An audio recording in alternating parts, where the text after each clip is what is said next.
কলকাতায় অস্ত্র উদ্ধারে চাঞ্চল্য, গ্রেপ্তার বন্দুক দোকানের 3 মালিক। অবৈধভাবে বন্দুক পাচারের মামলায় তদন্তে নেবে গতকাল রাত্রে বেঙ্গল এসটিএফ টিম গ্রেপ্তার করলো শহরের নামী বন্দুক দোকানের 3 জন মালিককেই। সাথে দোকান থেকে উদ্ধার হলো 2 নলা ও 1 নলা বন্দুক মিলিয়ে মোট 41টি আগ্নেয়াস্ত্র। নিত্যদিনের সঙ্গী সকাল থেকে রাত, রাধিকা ড্রেস হাউস। মানুষ পৃথিবীতে আসার ঠিক পরেই তার নিত্যদিনের সব থেকে প্রয়োজনীয় জিনিস কি জানেন? কি বলুন তো? যাকে ছাড়া আমাদের প্রকৃত পরিচয় তৈরি হয় না, যাকে ছাড়া আমাদের নিজস্ব আলাদা করে পরিচয় তৈরি হওয়া কখনোই সম্ভব নয়। রানাঘাটে তৈরি হয়েছে আপনাদের একদম মনের মতো, ঠিক দেখলেই মনে হয় আমাদের আলমারির অন্দরসজ্জায় থাকলে খুবই মনোমুগ্ধকর হবে। একদম সেই রকমই পোশাকের প্রচুর সম্ভার নিয়ে আমাদের মনের মতো তৈরি হয়েছে রাধিকা ড্রেস হাউস।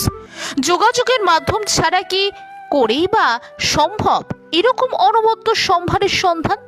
তাহলে আর দেরি না করে চট করে দিয়ে দিলাম যোগাযোগের মাধ্যম আপনাদের কাছে 8509892677।